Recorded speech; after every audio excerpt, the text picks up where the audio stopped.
welcome to the statement the Chancellor of the Exchequer, Rachel Reeves.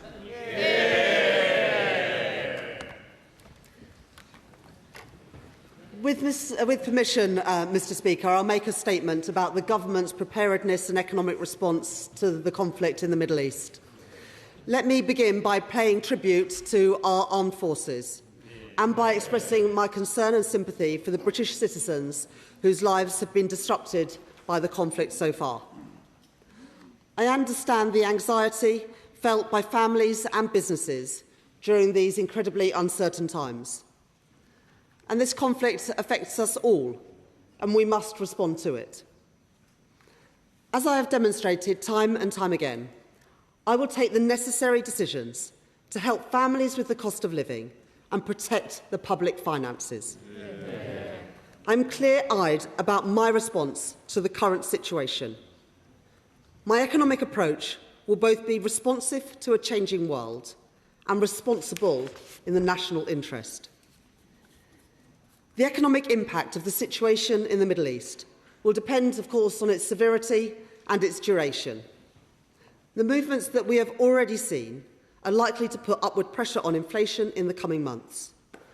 But I also want to confirm to the House that our financial markets are functioning, and I'm in regular touch with the Governor of the Bank of England. This afternoon, I spoke with G7 finance ministers, setting out my priorities for the international cooperation needed. First, calling for immediate de-escalation and a return to the diplomatic process. Second, we must guarantee the security of vessels passing through the Strait of Hormuz. Third, I stand ready to support a coordinated release of collective International Energy Agency oil reserves. And fourth, the UK will play its part as the global hub of maritime insurance. And I am meeting with the Chair of Lloyd's of London later today, where we will discuss how best to support the continued passage of maritime trade. I want to ensure the country that the fundamentals of Britain's economy are strong. Every step that I have taken since the election has built our national resilience, stability in the public finances, investment in infrastructure, in both defence and energy security, and reform to our economy. Last week, I updated the House about our progress in delivering that plan. We have cut inflation so that it is now at 3%, a lower base than at the outset of the Russia-Ukraine conflict. I have prioritised economic growth to drive up living standards, and I have stabilised the public finances. We have already reduced the deficit by £20 billion since last year, from 5.2% to 4.3% of GDP. We are due to reduce borrowing more over the rest of this Parliament and by more than any other G7 economy. And I have increased our financial buffers, confirmed last week by the Office for Budget Responsibility. I know that families and businesses will be concerned about the impact of this conflict on them. And so I want to set out the action we have already taken and will take to protect them. I'm prioritising energy security, investing in clean, homegrown energy. Our contracts for difference are already protecting consumers, ensuring that generators of low-carbon energy pay money back into the system when the wholesale prices are high, shielding bill payers from fossil fuel price shocks. I can confirm to the House that in the coming days we will publish the government's response to the Finkelton review of nuclear regulation to build nuclear power more quickly. Our energy system is now more secure than it was at the outset of the Russia-Ukraine conflict. In 2025, the UK imported 17% less gas than we did in 2021.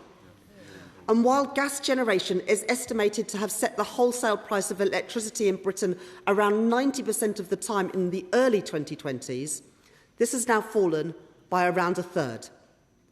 What this means is that we are less reliant on and less exposed to volatile international energy prices than we were at the outset of the Russian-Ukraine conflict, and that is welcome. I recognise the role that North Sea oil and gas will play in our economy for years to come. Last week I met with North Sea industry leaders to discuss their role in jobs, investment and growth, and in energy supply. The Energy Profits Levy currently remains in place, and the Electricity Generator Levy will also be activated if prices remain at high levels.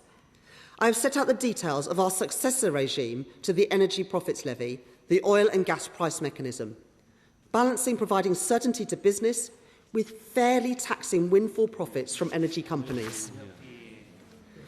I have also taken direct action on energy bills. Our supercharger discount on business electricity is increasing next month, cutting costs for around 500 of the most energy-intensive businesses by an additional £420 million per year. We are supporting the lowest income families by investing £15 billion in our Warm Homes plan to improve the energy efficiency of people's homes and reduce their bills, and through the Warm Homes discount, taking £150 off bills for 6 million of the lowest income households. That is a doubling of the number of people who will receive the Warm Home discount compared with those plans that the previous government had. That is in addition to the £117 price drop in the price cap that Ofgem have confirmed from next month, thanks to the wider action on bills that I took in the budget. I want to be clear to families at home that despite the movements we have seen in energy prices in the last few days, the price cap for domestic bills for April will not change, giving families immediate certainty on their bills until at least the end of June. However, I recognise that households who use heating oil face unique challenges, and so I have asked the Financial Secretary to the Treasury to lead discussions with officials and with rural and Northern Irish MPs to explore further action that we can take, and those meetings will happen on Wednesday. The current conflict only increases the importance of the action I took at the budget to reduce energy bills. A rapid de-escalation in the Middle East remains the best way to protect us from rising energy bills. But as the situation continues to unfold, my priorities will continue to be helping families with the cost of living and protecting the public finances. I am also taking action to ensure that people pay the lowest possible price at the pump.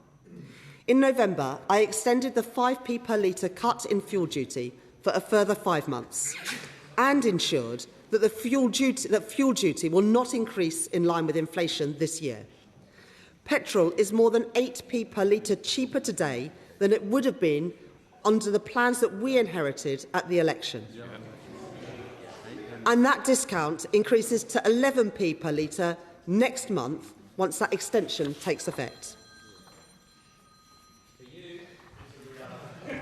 The new cheap fuel finder that I confirmed at the budget is currently being delivered, helping consumers find the cheapest price for their fuel. Almost 90% of petrol retailers have already registered for this. And last week, I instructed my officials to accelerate the integration of the cheaper fuel finder with MAP applications. This week, I am meeting with petrol forecourt operators, and I will not hesitate to call out retailers who fail to provide data to the fuel finder. I am clear that the best way to keep prices at the pump low is rapid de-escalation, and I will continue to monitor prices as the situation develops. I have also asked the Competition and Markets Authority to be vigilant across prices, including essentials like road fuel and heating oil. Let me be absolutely clear. I will not tolerate any company exploiting the current crisis to make excess profits at consumers' expense. I am proud to be the Chancellor that is delivering the biggest uplift in defence spending since the end of the Cold War. And I am committed to giving our military the resource that they need. That is why I can confirm today that I approved access for the Ministry of Defence to the Special Reserve to deploy additional capabilities in the Middle East, meaning that no net additional costs of these operations will be funded by the MOD, but instead will be funded by the Treasury. Mr. Speaker, Madam Deputy Speaker, we don't yet know how long the conflict will last or what further action will be required. But it is my duty to be responsive in an uncertain world and responsible in the national interest, to protect the public finances and help families with the cost of living. That is what the Prime Minister is doing. That is what I will continue to do. And I commend this statement to the House. Shadow Chancellor Mel Stride.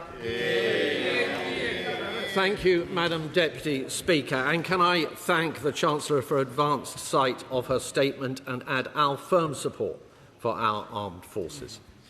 Madam Deputy Speaker, as the Chancellor has made clear, these are very serious and concerning times, and the developments in the Middle East are already having profound consequences for our economy. Oil prices have surged above $100 a barrel for the first time since the 2022 energy crisis. That alone is enough to have huge knock-on effects for households and businesses. Families filling up their car will already have noticed petrol prices increasing. Fixed-price energy tariffs have either been increased or pulled from the market. So we are already seeing British households worse off as a result of this conflict. I'm grateful to the Chancellor for updating the House on the meetings with other G7 finance ministers, and I welcome her commitment to support action to ease pressure on global supply by using strategic oil reserves. That, however, will only go so far. As the Chancellor said, the longer this conflict continues, the more likely it is that we will see a sustained period of higher prices. Of course, that in turn will also have implications for interest rates and for our cost of borrowing. The longer this lasts, the more likely it is that higher inflationary expectations become anchored. If that happens, monetary policy will need to adjust accordingly, which may mean higher mortgages for homeowners who have only just begun to see some relief. And of course, gilt markets have already been responding to these events, which could mean that forecasts we were given just last week from the OBR end up looking very, very different. We must continue to monitor developments closely. But, Madam Deputy Speaker, where we on this side of the House clearly differ with the Right Honourable Lady is in her approach to the economy in the run-up to this crisis. Her gross mismanagement has left us far more vulnerable than would otherwise have been the case. Inflation, to which she refers, was bang on target when we left office. But thanks to the Right Honourable Lady's choices, it rose back up to almost 4% last year, the highest in the G7. And inflation remains elevated. That is far from ideal, given the threat of a significant further spike in energy prices.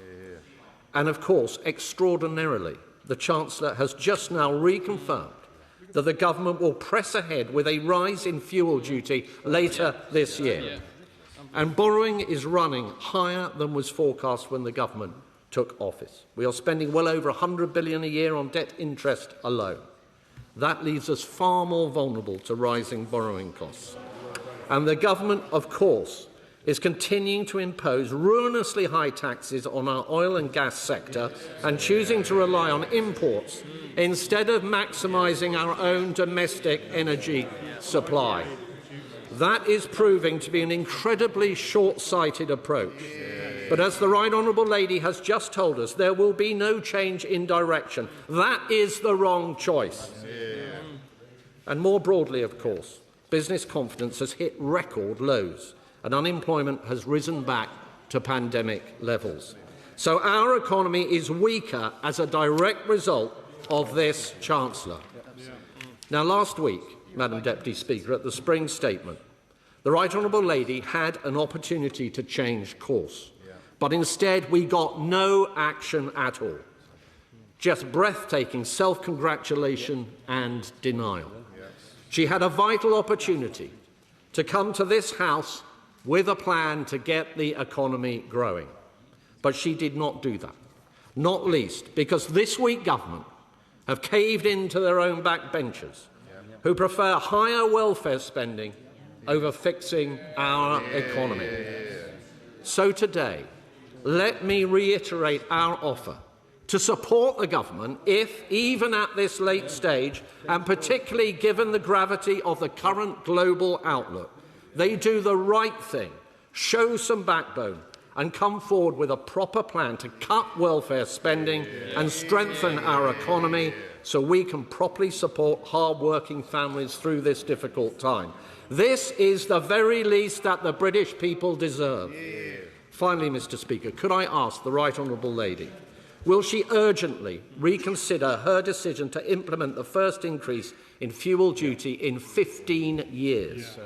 Likewise, to urgently reconsider her decision to continue with the crippling taxes being imposed on North Sea oil and gas producers. On the Fingleton review on nuclear, can she clarify if the government is accepting all those recommendations as ministers previously committed to do? Can she give further details on what additional economic action is under consideration internationally if the conflict continues? What measures is the government considering to support households in the event of a sustained period of higher prices, and what action is being considered as part of the Financial Secretary's work to support those reliant on heating oil? Are the government tracking the Iranian regime's illegal funding sources to ensure UK financial systems are not facilitating funds that are being used to support repression? And can she confirm that there is sufficient resource available in the Special Reserve so that our brave servicemen and women have the support they deserve?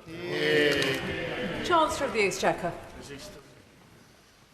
Thank you, Madam Deputy Speaker, and I thank the Right Honourable Member for his questions. The Government believes that the best way that we can protect families and businesses from this conflict is through de-escalation. And we heard nothing in the Shadow Chancellor's response about what the opposition's view is on de-escalation. We believe that it's important that we get back to the negotiating table and don't escalate this conflict. I'm not that sure that that is the view of the opposition party. But we also know that commitment to greater energy security can help guard against shocks. And after inaction and delay from the Conservatives when they were in government for 14 years, this Labour government is committed to investing and building new nuclear, and that's why we're backing Sizewell C and also small modular reactors, both funded at the spending review, neither funded by the previous government, because this government is backing Britain's energy security. This Labour government is backing the industry of the future, such as carbon capture and storage, funded at the spending review, not funded by the party opposite, because we back Britain's energy security. And through the National Wealth Fund, we are investing in floating offshore wind and in our docks, funded in the spending review, not funded by the party opposite, because we back Britain's energy security. In 14 years, the Tories did nothing. So they failed when we needed new nuclear. They stood by and allowed the loss of gas storage facilities at Rough. They failed to fix the broken planning system to enable us to build renewables. And they had an effective moratorium on onshore wind, which is the cheapest form of energy. We are taking a different approach in the interest of our economy and energy security. On energy bills, I would urge the Right Honourable Gentleman not to scaremonger. The £150 cut to energy bills that I announced in the budget will continue, as confirmed by Ofgem. We removed the failed eco scheme and we removed a number of levies off of bills. On heating oil, those conversations will happen this week and we are working closely with MPs, with colleagues in Northern Ireland to make sure that things are working well. But the Minister at Desnes met with the heating oil sector on Friday and spoke this morning to the Competition and Markets Authority. There is not currently a problem with supply, but where members have individual issues around supply, they should make sure they get in contact with Desnes. on fuel duty would have risen by 8p compared to if I had have used the plans that I inherited. And we've had two budgets, both of which all of the parties opposite voted against, which extended that freeze in fuel duty. So it's a little bit rich now to hear the opposition saying that they want to reduce fuel duty when they vote against budgets that froze it. And on the energy profits levy, I think the right honourable gentleman has a short memory because, of course, he was in the cabinet that introduced the energy profits levy. And they introduced it for a reason, because of the windfall profits that were being made by the energy companies and the need to help consumers with bills, which is exactly what we have done. On the public finances, again, I'm not sure if the right honourable gentleman listened either to my statement last week or my statement today. The deficit has reduced from 5.3% to 4.2% of GDP. It's the first time in 6 years that the budget deficit has been less than 5% of GDP. And in fact, in the 14 years that the Conservatives were in office, borrowing was higher than the G7 average. It is now lower than the G7 average, and it's coming down in every year of this Parliament. And on inflation, I'm not going to take any lessons from the party that took inflation to more than 11%. Under policy supported by the party opposite. And on welfare, I've got to say, for the former Work and Pension Secretary to say that we should be spending less on welfare, well, it would have been nice if it had done something about it when he was in charge. We are reforming the welfare system that they broke. And on Finkleton, we commissioned the Finkleton review because we are determined to build nuclear power, unlike the party opposite. On oil reserves, we have 90 days' worth of reserves of oil imports, and as confirmed by the G7 today, we will be making further announcements of that. On gas reserves, it was the party opposite that closed the storage facilities at Rough, and National Gas have confirmed today that our gas reserves are at a comparable level to last year and the year before that, and that the numbers being reported are utterly misleading because gas comes from a number of sources. It comes from the interconnectors, it comes from liquid natural gas, and it comes from our storage facilities. So again, I would really rather that the party opposite didn't scaremonger when people want certainty. On money laundering, of course, we have the very strictest rules around money laundering, and on the special reserve for defence, of course, we will make sure that the Ministry of Defence has all the money it needs for providing the support for our armed forces.